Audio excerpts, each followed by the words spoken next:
Right, Coops, what is it, 5 games into the season, 6 games into the season if you include the Cups. It's been pretty full on, Tuesday, Saturday. How have you found it so far? Yeah, it's been a quite hectic start to the season. Continuing on from the end of pre-season when we was going Saturday, Tuesday as well. So as a physical standpoint, it's been quite hard. But in terms of being able to gel together as a team, the more games we've had, the easier it's become to learn how we all play and get a good understanding of each other. Yeah. And from a personal point of view for you, I think it's 3 clean sheets in those 5 games that you've played. So it's been quite a good start. Yeah, quite pleased with the clean sheet so far. And I still feel like the goals we conceded were quite unlucky. The penalty, rebound, and first game of the season was quite fortunate for them. If you look at the goals back, but no, yeah, we're just going to keep looking to continue the defensive form that we've currently got. Yeah. That penalty. We spoke on the podcast, didn't we, about the fact that I think last season it was 7 penalties, no saved, 2 out of 2 so far this season, and it's just annoying it went straight back. That must be so gutting actually for a keeper. Yeah, it's just one of them. Like, if you forget he's only 12 yards away and he can strike it as hard as he can. Unlucky for me, it was just a bit too tight into my body, and my hands couldn't. Like, if it was a better penalty, it would have actually gone wider. But it's just the way it is. Yeah. 2 out of 2, though, is not bad. On the way the defence is gelling and the way you're playing, I think there hasn't really been a whole host of clear-cut chances other than that pen that you've had to save. The defence seems to really be working, doesn't it? Yeah. Obviously, on the last line of defence, but even still, I haven't had to face that many shots on target, which has been a bit of a contrast from last season. And it's just testament to obviously the work that the staff are putting in behind the scenes, and everyone just taking on board what the staff want from us and putting it into practice. Yeah. Yeah. What is it like playing behind guys like Dan Scarr and Brendan Galloway, James Wilson, that have hundreds of games at high levels behind them?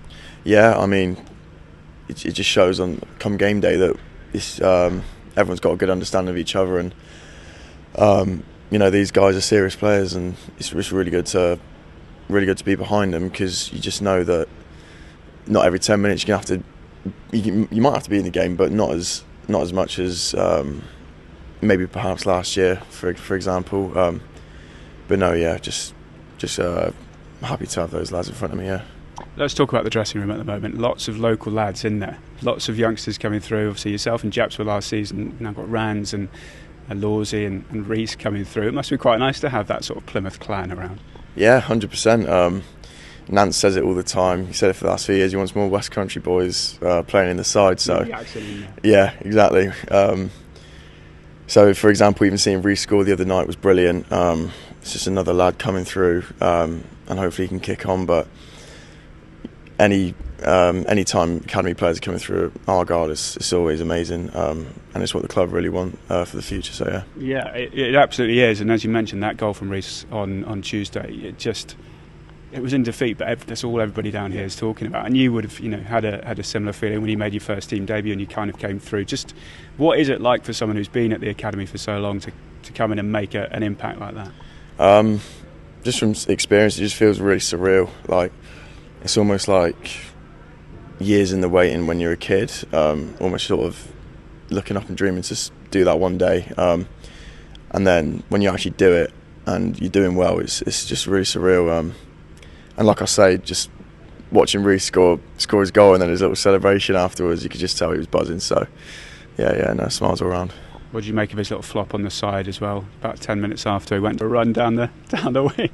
Yeah, it was almost like instant good karma or something like that, because he scored. He's now got to fall over or something. But no, yeah, I'm sure he saw the funny side of it as well. You kind of mentioned the kind of gelling that the squad's doing at the moment, and I've heard that there's quite a competitive Uno scene on the bus on the way home. Are you part of that? Yeah, I am. I'd say I'm one of the better players personally. Yeah, a few would disagree with that. Actually, I would as well. I'm not very good, as results recently would say. But no, the Uno definitely makes the journeys a bit easier and go a bit faster. And yeah, it's just funny. Is there actually like a leaderboard or anything? Do you keep tabs on who does win, or is it more? Is it not that kind of serious and competitive? No, it's competitive, but it's trip by trip. So it'll be on the way up game, on the way back game, different stakes for different days, but it's the same players more or less. So there's it does get a bit personal sometimes, but no, it's really enjoyable. Who is the one to beat at Uno then?